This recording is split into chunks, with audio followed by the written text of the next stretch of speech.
ഊം പാർത്ഥായ പ്രതിബോധിതാം ഭഗവതാ നാരായണേന സ്വയം വ്യാസേന ഗ്രഥിതാം പുരാണമുനിനാം മധ്യേ മഹാഭാരതം.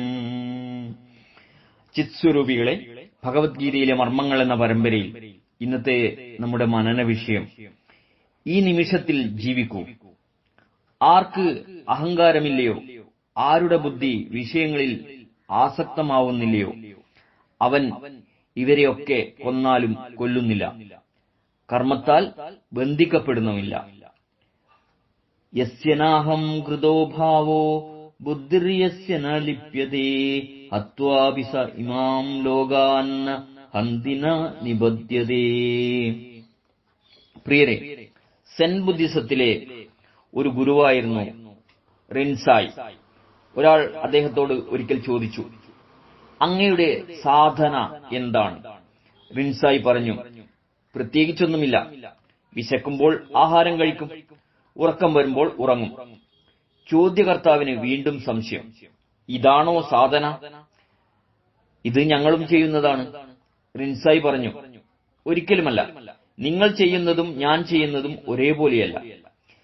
നിങ്ങൾ സഞ്ചരിക്കുന്ന വഴി വന്നവനായതുകൊണ്ട് എനിക്ക് രണ്ട് വഴികളും നന്നായി അറിയാം. വിശന്നിരിക്കുന്നതുകൊണ്ട് മാത്രമല്ല നിങ്ങൾ ആഹാരം കഴിക്കുന്നത്, ആവശ്യത്തിനനുസരിച്ചല്ല. പലപ്പോഴും സമയം കണക്കിലെടുത്തും ആഹാരത്തിന്റെ രുചിയോർത്തുമാണ് കഴിക്കുന്നത്. ഉറങ്ങാൻ സമയമായല്ലോ എന്ന് കരുതിയാണ് നിങ്ങൾ കിടക്കയിലേക്ക് പോകുന്നത്, ഉറക്കം വന്നിട്ടല്ല. കഴിക്കുമ്പോൾ നിങ്ങൾ പലതിനെപ്പറ്റിയും ചിന്തിക്കുന്നു, കഴിക്കുന്നില്ല. ഉറങ്ങാൻ കിടന്നാൽ സ്വപ്നം കാണുന്നു, ഉറങ്ങുന്നില്ല.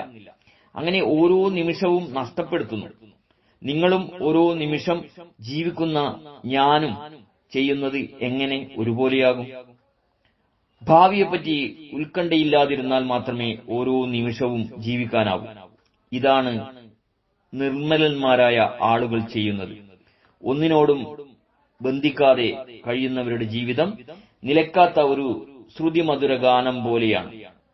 സോക്രട്ടീസ് പറയുന്നു, life is short but sweet. സ്നേഹപൂർവ്വം, രഞ്ജൻ, കയനാടത്ത്.